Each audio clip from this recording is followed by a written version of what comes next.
રાધે રાધે મિત્રો, જય શ્રી કૃષ્ણ। હું ઉષા ગોહેલ આપનું સ્વાગત કરું છું। મિત્રો, આજે આપણે આખી ગવારનું શાક બનાવવાનું છે। તો આપણે ગવાર સુધારી લીધી છે અને આમાં બટેટા પણ નાખવાનું। તો આવી રીતે ચિપ્સ જેવા બટેટા પણ સુધાર્યા છે અને ટમેટાં છે, આ લસણનું પેસ્ટ છે, મરચું, ધાણો, હળદર, નમક છે। આપણે ગેસ ઉપર કુકર મૂકી દીધું છે અને તેમાં તેલ પણ નાખી દીધું। 3 મોટા ચમચા નાખ્યા છે। તો આપણે સૌપ્રથમ તેમાં લસણનું પેસ્ટ નાખશું।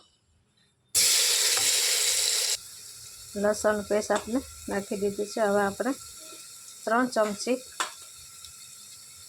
ધાણો પાવડર નાખશું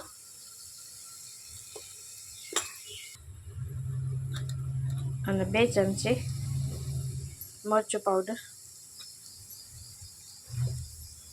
થોડી આપણે હળદર નાખશું અને સ્વાદ અનુસાર નમક નાખશું। હવે આપણે તેને હલાવી લઈશું અને આ ટમેટાં આપણે સુધાર્યા છે તે ટમેટાં આપણે તેમાં નાખી દઈશું।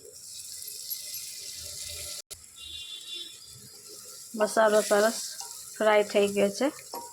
તો આપણે હવે તેમાં આ બટેટાની ચિપ્સ નાખી દઈશું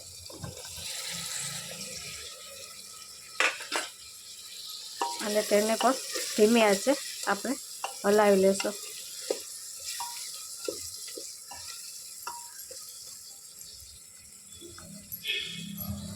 આ આખી ગવાર લસણવાળી ખૂબ સરસ લાગે છે, આનો ટેસ્ટ બહુ સરસ લાગે છે।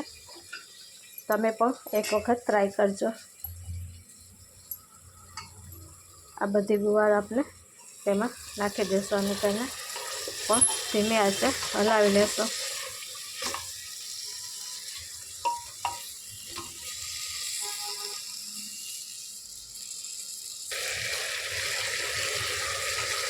ગવાર અને બટેટા સરસ ફ્રાય થઈ ગયા છે। તો આપણે તેમાં થોડું પાણી ઉમેરીશું, થોડું પાણી ઉમેરવાનું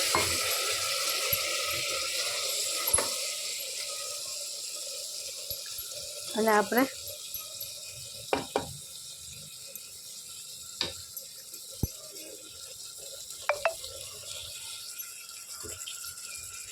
ત્રણ ચાર સીટી વગાડી લેશું। આપણે કુકરને બંધ કરી દીધું છે ઢાંકણું અને તેમાં 3 સીટી વગાડી લેશું અને પછી તેને ધીમા તાપે આપણે રાખશું। પછી આપણે તેને ખોલશું, ખોલી અને આપણે તેને જોઈ લેશું।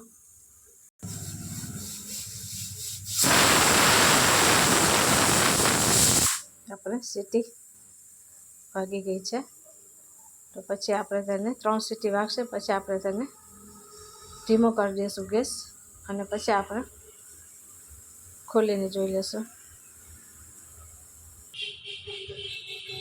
ગવાર બટેટાનું શાક આપણે તૈયાર થઈ ગયું છે। આપ જોઈ શકો છો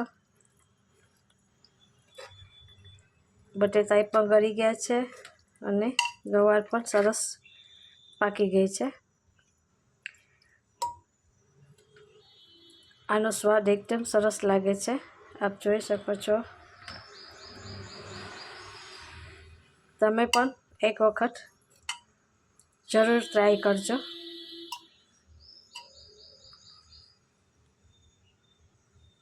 આખી ગવાર અને બટેટાનું શાક। તો આ વિડીયો ગમ્યો હોય તો લાઈક કરજો, શેર કરજો અને સબસ્ક્રાઈબ કરજો। રાધે રાધે।